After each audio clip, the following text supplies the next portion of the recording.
राजधानी दिल्ली में हुई बारिश के बाद दिल्ली वासियों को प्रदूषण से थोड़ी राहत मिलती हुई नजर आ रही है। ऐसे में पर्यावरण मंत्री गोपाल राय ने संबंधित विभागों के साथ अहम बैठक की।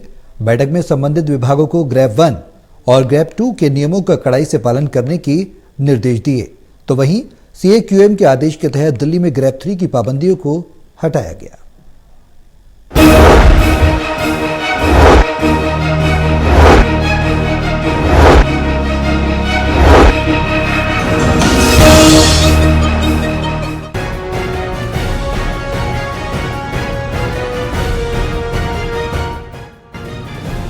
राजधानी दिल्ली के लोगों को प्रदूषण से राहत मिली है। दिल्ली में हुई बारिश और हवा चलने के बाद दिल्ली वासियों को थोड़ी राहत मिली।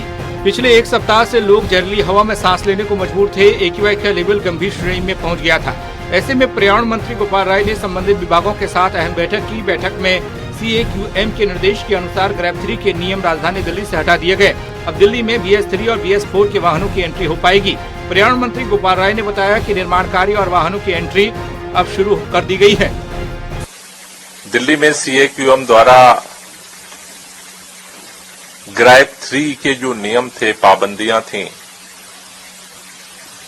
उनको हटा लिया गया है, जिसमें मुख्य तौर पर BS3 पेट्रोल की गाड़ियों पर प्रतिबंध था और BS4 डीजल की गाड़ियों पे जो प्रतिबंध था उसे हटा लिया गया है। दिल्ली में कम होते प्रदूषण के चलते अभी भी राजधानी में ग्रेप 1 और ग्रेप 2 लागू है। जानकार मानते हैं कि आने वाले दिनों में प्रदूषण का स्तर बढ़ सकता है। ऐसे में जरूरी है कि नियमों का सख्ती से पालन किया जाए। पर्यावरण मंत्री गोपाल राय ने अधिकारियों को निर्देश दिए हैं कि ग्रेप 1 और ग्रेप 2 के नियम लागू हो। जो टीम बनाई गई है वो काम करती रहेगी। जो कंस्ट्रक्शन और डिमोलिशन यानी निर्माण कार्य और विध्वंस कार्यों पे जो प्रतिबंध था उसको भी हटा लिया गया है। CAQM ने जो ग्रेप के नियम बनाए हैं उसमें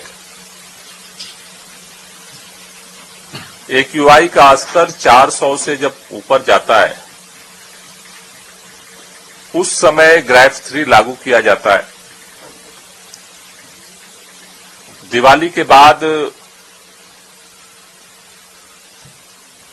प्रदूषण के स्तर में धीरे धीरे बढ़ोतरी देखी जा रही थी, इसलिए जो उसमें फ्लैक्चुएशन था उसको देखते हुए 400 प्लस AQI न होने के बावजूद भी एहतियात के तौर पर ग्रेप 3 के नियम जारी थे। वहीं प्रदूषण का स्तर कम होने के बावजूद भी सरकार सावधानी बरत रही है। पर्यावरण मंत्री गोपाल राय ने अधिकारियों को निर्देश दिए हैं कि 500 स्क्वायर मीटर से ज्यादा कोई भी निर्माण या तोड़फोड़ के लिए पोर्टल पर रजिस्टर करना पड़ेगा। निर्माण कार्य के लिए जो 14 पॉइंट बनाए गए हैं उनका पालन करना होगा। उल्लंघन करने पर कानूनी कार्रवाई और जुर्माने का प्रावधान है।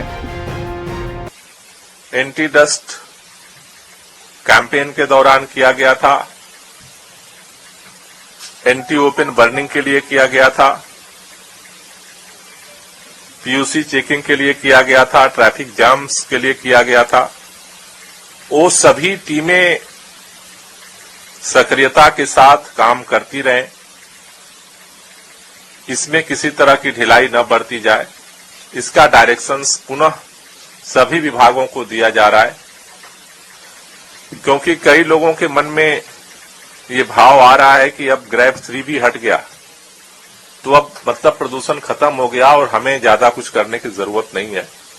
इसलिए दोबारा ये डायरेक्शंस ग्रेप 1, ग्रेप 3 को इन्फोर्स करने के लिए सभी विभागों को जारी किया जा रहा है। बहरहाल दिल्ली में बदलते मौसम के चलते दिल्ली वासियों को थोड़ी प्रदूषण से राहत मिलती दिख रही है। हालांकि सरकार अपनी तरफ से प्रदूषण पर लगाम लगाने में जुटी है, तो वहीं कम होते प्रदूषण के चलते दिल्ली में ग्रेप 3 के नियम को हटा शुरू हो गया है। Devesh Kumar, total news.